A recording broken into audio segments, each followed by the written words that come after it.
For today's video, magluluto tayo ng Baguio beans na may konting carrots at tira-tira na mga lechon kawali. So hello guys, today magluto tayo ng Baguio beans. Baguio beans tawag namin ito guys, pero iwan ko kung anong tawag sa inyo. So ito guys, meron kaming tira-tira na lechon kawali. No? Hiniwa ko lang ng maliliit. Tapos nag-andam din tayo ng sibuyas o bawang. Hiwa-hiwa tayo guys. So hiwain natin ang sibuyas, ang ahos. Bawang yan. Bawang pala, ahos din sa amin eh. Easy rin guys, kung may mga tira-tira kayo guys. Gumawa kayo ng gulay kasi kagagaling pa natin sa Bagong taon. Christmas at New Year. Kakauma yung guys, karne. Puro karne. Pero may karne pa May din. karne pa rin guys. At least may greens. Konti na lang. Tapos, lalagyan din natin ng carrots. Yung tira-tira pa rin. Para maubos yung mga natin. Stocks. Mga nasa fridge, no? Kasi dito guys, usually pag bumibili kami ng carrots, isang bag. Ito naman, panitan natin yung ahos guys. Sibuyas. Isang bag. So, hindi basta-basta na uubos. So, talagang mahirap to panitan guys, no? Kasi nga, isang bag din yan, parang 2 buwan bago maubos, no? Yung sibuyas natin. So, yan. Medyo dry na siya, pero okay pa din. Mabango pa din siya kasi pula siya na sibuyas.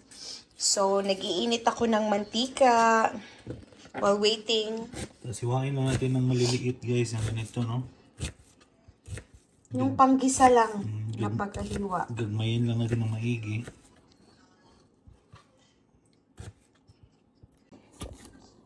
So, hiniwa din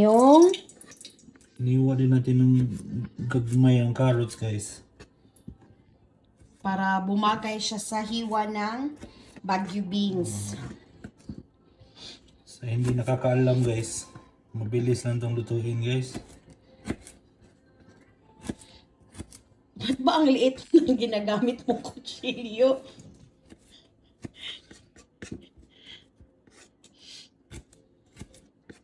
So, mainit na yung mantika. Teka muna. I-adjust natin. So, first guys, igisa natin itong sibuyas.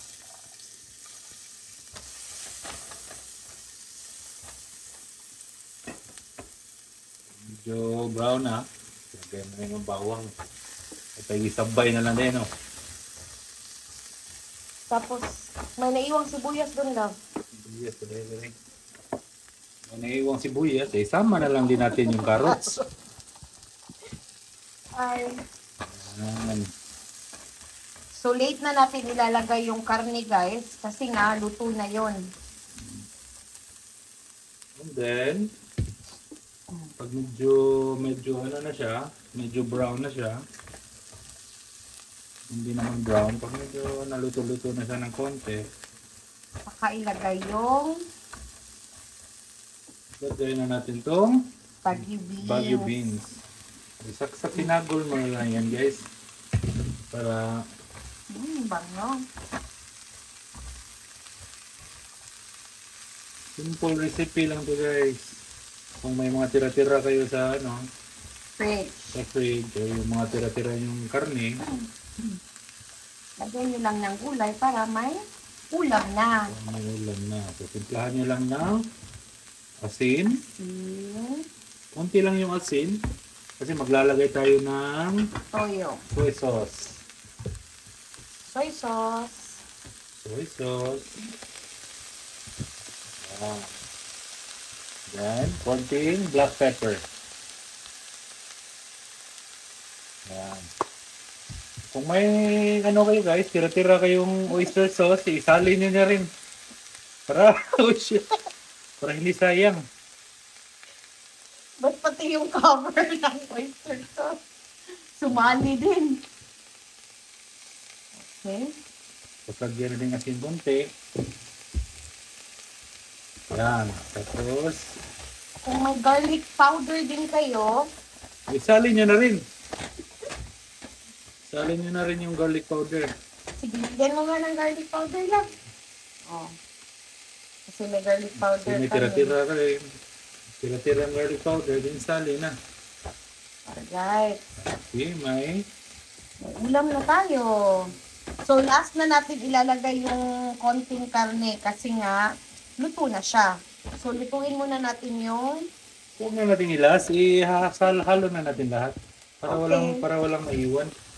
walang iwanan. Walang iwanan to. Halo-halo na. Okay. Diba? Until naluto yung mga gulay natin, guys. So, Yun lang guys. So, super easy lang ang recipe. recipe. So, yan na.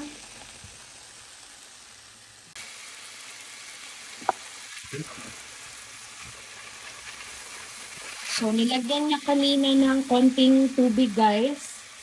Para lumambot yung Pampalambot lang ng vegetables. vegetable. Konti lang, mga 1/4 cup. Tapos, pag nag-evaporate na, ayan na. Yan na yung finished product. May ulam na kami for dinner. Yun lang, guys. Thank you for watching and don't forget to like and subscribe.